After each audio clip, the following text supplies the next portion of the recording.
Ah, c'est fini le temps où les iPads, il y en avait qu'un. Maintenant, chez Apple, il y a toute une gamme d'iPad et c'est vrai que c'est pas facile de faire son choix. Et tout ça, ça va dépendre de votre utilisation. Que vous soyez à la maison pour regarder le programme télé, ou en mobilité, dans le train, ou même dans un amphithéâtre d'une fac pour travailler, ou encore si on veut aller encore plus loin avec les professionnels qui voudraient être productifs avec la meilleure performance, faire du montage vidéo, tout ça, tout ça. Cette vidéo, elle est là pour vous aider. Le but, c'est qu'à la fin, vous sachiez quel iPad choisir. Et non, on va pas parler des tablettes Android dans cette vidéo, c'est assez rare pour le noter. Chez Frandroid, parfois, on parle d'Apple.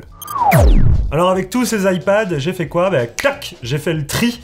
Je les ai mis tous de l'ordre du moins cher au plus cher. Et donc on commence avec l'iPad classique, l'iPad 9 ou 10, la nouvelle génération avec le tout nouveau design. Il faut savoir que l'iPad 9 c'est vraiment l'iPad le moins cher à 439 €. C'est aussi parce qu'il utilise un design qui est 100% dépassé. C'est vraiment l'ancien châssis des iPads avec même le port Lightning. Donc autant vous dire que c'est un iPad que je ne vais pas vous conseiller de premier abord, même si je l'ai conseillé par exemple à ma grand-mère qui voulait juste regarder des replays sur MyTF1, M6 Replay, etc.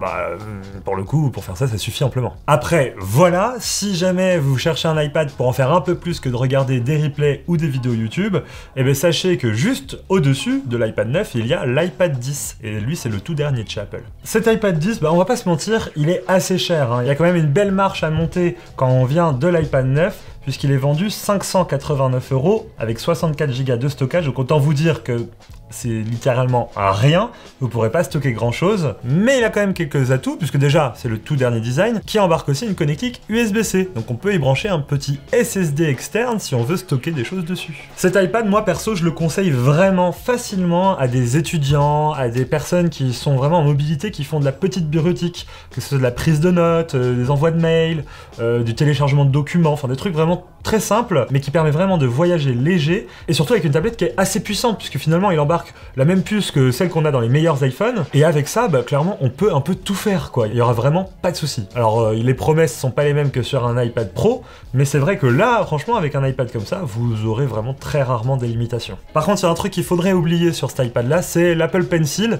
L'Apple Pencil, c'est leur stylet, qui coûte quand même 80 € si vous cherchez sur les meilleurs sites. Celui qui fonctionne sur l'iPad 10, c'est le stylet de première génération. Donc, pour le recharger, il faut enlever le capuchon, le brancher en Lightning, et puis attendre tout bêtement. Sauf que, pardon, je viens de dire brancher en Lightning, c'est plus possible du coup sur l'iPad 10, maintenant c'est du USB-C, donc il faut acheter en plus un adaptateur Apple USB-C vers Lightning qui coûte 10 €. Donc on oublie l'Apple Pencil. Voilà, sur cet iPad-là, il est pas fait pour. C'est comme ça. Par contre, petit avantage que je trouve par rapport aux autres iPads, même les plus chers, la caméra, elle est quand même bien mieux placée. Elle se trouve sur une tranche sur le côté. Donc quand on utilise l'iPad en mode paysage, comme la plupart des gens font, bah au final, on peut faire des visios exactement comme avec un ordinateur. La caméra se retrouvera pas trop basse et sur le côté, comme sur les iPad Pro. L'iPad mini? Bah alors celui-ci, il est tout mignon, il est tout petit, c'est vrai que ça donne envie. Petit en taille, mais pas petit en prix. Il coûte quand même 659 € entrée de gamme, et c'est vrai que cet iPad, on va pas se mentir, il est très cher pour ce qu'il a à offrir. Pour moi, c'est un iPad en usage professionnel. Quand je dis en usage professionnel, c'est-à-dire dans les magasins, pour des serveurs ou des serveuses, pour des hôtesses ou des stewards, bref, tous ces métiers qui ont besoin d'un petit écran pour pouvoir consulter du contenu, conseiller des clients, ou même aller amener vers un achat. Mais sinon, à l'usage, cet iPad, c'est vrai qu'il propose un écran vraiment très petit. D'ailleurs, si vous avez un iPhone Pro Max, et bah c'est même pas la peine d'y aller, hein. L'iPhone Pro Max, il a un écran qui s'approche de celui de la taille d'un iPad mini. Il est compatible avec le tout dernier Apple Pencil 2e génération. Celui-ci est meilleur que le premier, il est pas en Lightning pour brancher, il est aimanté et il se recharge tout seul. Par contre, attention, aimanté, ça veut dire qu'on le perd quand on le met dans le sac, hein. Et il a le tout dernier design des iPads, donc c'est vrai que quand on le voit comme ça, bah, il est vraiment sympa, tout petit, ça donne envie. Mais c'est vrai qu'à l'usage, bah, nous chez Frandroid, on a eu un peu de mal à y trouver beaucoup d'intérêt. On vous conseille plutôt un iPad avec un plus grand taille d'écran, c'est tout l'intérêt de ces produits-là, quoi. Chez Apple, on a un naming différent qui est entre l'iPad et l'iPad Pro, c'est l'iPad Air. Alors le mot Air, c'est vrai que ça pourrait nous évoquer la légèreté, quelque chose de plus light, un peu moins cher, etc. Pas du tout chez Apple, quand on ajoute le mot Air à un produit, eh ben on rajoute 200 balles aussi. Cet iPad Air, il coûte 789 € avec un stockage très limité de 64 Go. Et ben c'est vrai que là, on est un peu le cul entre deux chaises. Cet iPad Air, À la fois, il vient vraiment voler beaucoup d'avantages des iPad Pro, et en même temps, ça reste un iPad qui coûte très cher. Je m'explique. On a un iPad vraiment avec toutes les dernières geekeries que Apple pourrait donner à part sur les appareils photo. On reste sur un capteur unique, et ça, j'ai envie de dire, ça va manquer à qui? À personne, hein, parce que qui fait des photos avec un iPad? Dites-moi moi dans les commentaires, mais pas moi en tout cas. Donc cette concession-là, on l'a fait amplement. Par contre, on a vraiment une tablette avec une puce de PC. C'est la puce Apple M1. On la trouve dans des MacBook Air et dans des MacBook Pro. Et donc avoir mis cette puce dans un iPad Air, c'est vraiment dire, avec cet iPad, vous pourrez tout faire. Tout faire, c'est un grand mot, parce que ça reste un iPad, donc c'est un usage avec des applications, et il faut que les applications pro soient sur l'App Store. Mais ce qui est sûr, c'est qu'avec une puce aussi récente, polyvalente, performante, et en plus pas très énergivore en batterie, vous aurez un iPad qui sera équilibré et surtout qui tiendra dans le temps. Bref, cet iPad Air, il est alléchant. Et en plus, il est tout coloré. Regardez-moi toutes ces couleurs qu'Apple nous envoie dans la tête. Là, on est vraiment dans un monde où on a envie d'être pop, d'être frais. On n'est pas dans la gamme des iPad Pro et ça se voit. Le seul truc, c'est qu'à 789 €, vous aurez 64 Go de stockage et autant vous dire que c'est pas grand chose. Mais restez jusqu'à la fin de cette vidéo, je vais essayer de vous expliquer un peu quelle est la stratégie d'Apple pour essayer de vous faire payer toujours plus. Cet iPad Air, il est compatible avec tous les derniers accessoires de chez Apple, et d'ailleurs tous les accessoires de l'iPad Pro, donc c'est pour ça aussi que la frontière est mince entre les deux. Il est compatible avec le Magic Keyboard, cette arnaque de clavier magnifique hein, de chez Apple, qui se fixe avec les aimants, les connectiques, etc. Donc c'est vraiment une beauté de design, mais une arnaque de prix. Et c'est surtout compatible aussi avec l'Apple Pencil 2e génération, c'est pas celui qui se branche avec le Lightning, mais c'est celui qui se recharge en l'aimantant comme ça sur le dessus de l'iPad, beaucoup plus pratique. Si vous voulez utiliser un iPad avec un stylet, c'est quand même ce pencil qu'il faut utiliser. Il est vachement réactif, il fonctionne super bien, il prend en compte l'inclinaison, la pression et plein d'autres choses qui font que vous avez vraiment l'impression d'écrire ou de dessiner sur une feuille de papier. Et maintenant, on peut passer aux derniers iPads, les plus performants, les plus forts, ceux qu'Apple met en avant dans toutes leurs pubs, les iPad Pro. Il y a à la fois un iPad grande taille, 12,9 pouces, avec un écran mini LED, qui coûte quand même 1469 €, donc là on est vraiment sur du ultra haut de gamme. Et de l'autre côté, on a un iPad Pro 11 pouces, qui là pour le coup est vraiment en face du format de l'iPad Air, et là on commence à compter les différences avec l'iPad Air, et autant vous dire qu'il n'y en a pas beaucoup. Principale différence, déjà, on a une puce M2, la toute nouvelle d'Apple. Elle est un peu mieux, mais c'était déjà très bien avant. Donc si jamais vous avez l'occasion d'acheter un iPad Pro avec une puce M1, vous verrez pas de différence. Vraiment pas. L'autonomie était très bonne, la performance aussi, et sur l'iPad Pro M2, c'est tout pareil. Par contre, niveau design, évidemment, on le voit direct, c'est le module photo qui est très différent. Ici, avec l'iPad Pro, on a 3 capteurs photo et un capteur LiDAR. Mais ce qui est sûr, c'est que là, vous aurez un iPad le plus puissant, avec un super écran. Je parle surtout pour le 12,9 pouces. L'iPad Pro 11 pouces, il a un écran LCD. Et avec des capacités de stockage quand même plus intéressantes si vous êtes prêt à aligner le chéquier. Surtout avec un stockage qui sera peut-être mieux exploité si vous travaillez avec des câbles, par exemple USB-C, puisque la connectique est en USB-C Thunderbolt 4. Donc là, vous avez un petit peu de débit à envoyer si vous voulez faire des transferts de fichiers, par exemple. Chose qui est beaucoup plus compliquée sur un iPad Air ou sur un iPad 10. Même si c'est de l'USB-C, tous les USB-C ne se valent pas, malheureusement. Et ces iPad Pro, ils sont compatibles avec tous les accessoires qu'Apple a mis en place, donc Magic Keyboard, Apple Pencil, etc., etc. Mais c'est les mêmes accessoires que pour l'iPad Air. Donc c'est vrai que quand je vous disais qu'on essaye de compter les différences entre un iPad Pro et un iPad Air, c'est difficile de les départager. Vous allez me dire que l'iPad Pro avec sa puce M2, il devrait pouvoir nous permettre de faire des montages, de la retouche photo comme pas possible. Oui, dans les pubs d'Apple on peut. Mais en fait c'est vrai que quand on est un professionnel de l'image, comme je peux l'être au quotidien, les logiciels qu'on utilise ne sont pas forcément disponibles sur un iPad. Je vous donne l'exemple de Photoshop. C'est une version bridée sur l'iPad et on ne retrouve vraiment pas toutes les fonctionnalités qu'on pourrait avoir sur un ordinateur ou un MacBook. Même si Apple, ils sont en train de faire plein d'efforts en ce moment pour mettre la gomme et faire en sorte qu'un maximum de logiciels pro soient disponibles sur l'iPad, c'est vrai que c'est pas simple parce qu'il faut faire bouger tous les créateurs des logiciels. Et même Apple, ils ont beau essayer de faire en sorte que ça fonctionne, j'ai l'impression qu'ils n'y arrivent même pas eux-mêmes. Par exemple, Final Cut, qui est leur logiciel propriétaire sur de l'édition vidéo, bah il est pas complet sur l'iPad Pro. 1469 € quand même les amis. Hein. Et je vous passe l'application fichier qu'on peut accepter et tolérer quand on est sur un iPad 10 ou un iPad Air parce que bah voilà on est étudiant, on veut s'amuser. Mais quand on est un professionnel, l'application fichier c'est le gestionnaire des fichiers sur l'iPad et qu'on veut maîtriser un petit peu nos fichiers de travail, les rushs, les photos, etc. C'est un enfer. C'est le pire gestionnaire de fichiers que je puisse connaître sur toute cette terre entière. Ça rame, ça bug, ça rage quitte, enfin bref, c'est vraiment pas optimisé. Et c'est là que j'espère que dans les futures générations d'iPad qui vont sortir, Apple se mette à modifier son OS et fasse de iPadOS quelque chose qui se rapproche de plus en plus de macOS.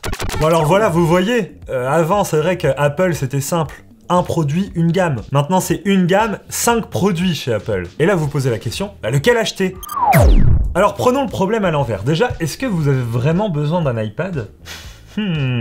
Parce que le nombre de personnes qui ont acheté un iPad et qui prend la poussière chez eux, c'est quand même assez affolant. C'est un produit, c'est vrai, qui donne vraiment beaucoup envie. Un grand écran pour consulter du contenu, regarder ses mails de manière tranquille, c'est vraiment sexy. Mais c'est vrai que de l'autre côté, c'est un produit qu'on n'utilise pas autant qu'un smartphone, qu'on va pas spécialement mettre à recharger tous les soirs, et donc il peut vite se vider de batterie, et au final qu'on l'oublie et qu'on ne l'utilise plus. Bref, cet iPad a été la désillusion de beaucoup de personnes qui en ont acheté. Donc personnellement, je recommande un iPad aux personnes qui n'ont pas spécialement d'ordinateur chez eux et veulent juste faire de la consultation de contenu, de mails et du traitement de fichiers. Sont étudiantes, c'est trop pratique dans un amphithéâtre ou même en classe, ça fait pas de bruit, c'est pas très gros, et on peut vraiment bien bosser avec. Moi j'ai fait mes 3 années d'études sur un iPad, c'était au top. Et aussi aux gens qui ont déjà un ordinateur, mais qui voudraient avoir une tablette à la maison ou en déplacement, qu'on peut emmener un peu partout sur le canapé, etc. etc. C'est vrai que les ordinateurs, on peut pas tous les transporter. Par contre, je déconseille les iPads aux gens qui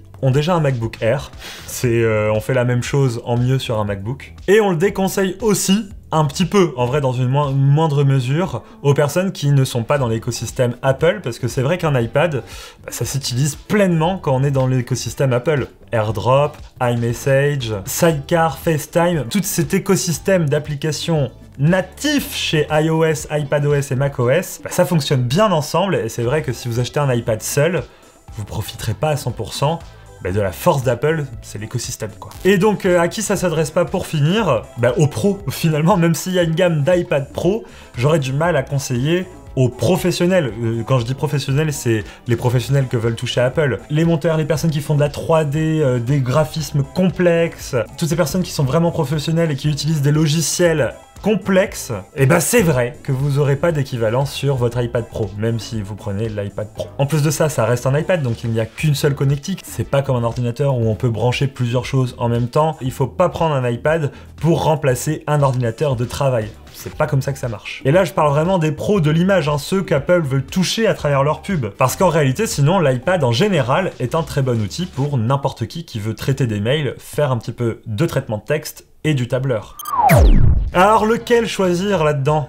Celui que je vous conseille le plus, vous l'aurez compris, c'est l'iPad 10. C'est celui qui arbore le tout dernier design avec une connectique USB-C. Il a une puce qui est largement puissante avec une bonne autonomie et il va vraiment couvrir 98% de tous les usages que vous aurez besoin d'avoir sur un iPad. Le seul truc qui peut manquer, c'est l'Apple Pencil nouvelle génération et potentiellement les appareils photo si vous vous en servez sur un iPad. Le seul truc auquel il faut faire attention quand vous achetez un iPad, c'est le prix du stockage. Je prends l'exemple de l'iPad 10, mais ça se réplique pour tous les autres iPads. 589 € avec 64 Go de stockage, 789 € avec 256 Go de stockage. Chez Apple, c'est toujours comme ça, le stockage, vous l'achetez au prix fort. Alors comme ça, oui, on se dit, attends, mais pour 200 €, je vais pas acheter un iPad 10 avec 256 Go. Peut-être que c'est pas forcément une mauvaise idée finalement. Parce qu'avec 64 Go, je vous le dis d'avance, dans un an, votre iPad, il est plein à craquer. Il y aura des applications, pour peu que vous ayez un iPhone, il y aura des photos, et puis toutes les données que vous allez télécharger sur les applications de streaming par exemple. Et c'est vrai qu'Apple, là, ils arrivent comme une fleur et ils vous disent « Ah, mais tu connais iCloud Plus ? 3 € par mois et tu as 200 Go de stockage supplémentaire sur ton iPad,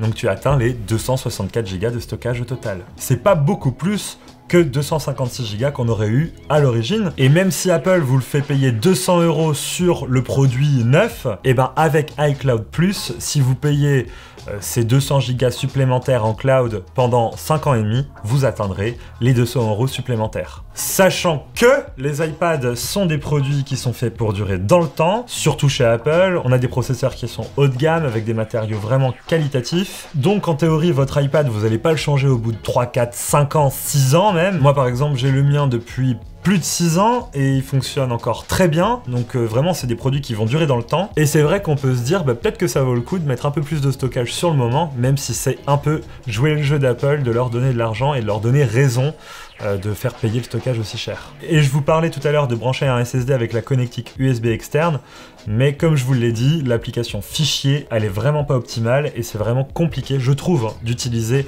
un SSD externe pour stocker des données qu'on aurait besoin au quotidien. Mais Apple, ils sont malins parce que si vous êtes convaincu d'acheter un iPad avec un peu plus de stockage à 789 € par exemple pour l'iPad 10, eh ben ils vont vous montrer qu'en face, il y a l'iPad Air qui coûte aussi 789 € prix d'entrée et vous avez pas mal de petits trucs de geek en plus. Et là, vous allez vous dire, ah mais c'est bête, pourquoi si je suis prêt à mettre 789 €, est-ce qu'au final je serais pas prêt à mettre 789 € dans l'iPad Air? Mais c'est 64 Go, donc on passe à 989 €. Puis si vous regardez, hop, à 989 €, juste au-dessus, il y a l'iPad Pro M2 11 pouces qui coûte tout juste 1000 €. Et là, c'est vrai qu'on se dit, bah mince, si je suis prêt à mettre 989 €, je suis peut-être prêt à monter sur l'iPad Pro. Et puis là, vous êtes passé de l'iPad 10 à l'iPad Pro. Voilà. En fait, chez Apple, les marches, elles sont très dures à monter quand il s'agit de monter le stockage sur un produit. Par contre, entre les gammes, ils font quelque chose de très serré pour, je pense, provoquer la bascule et vous donner envie de monter en gamme à chaque fois.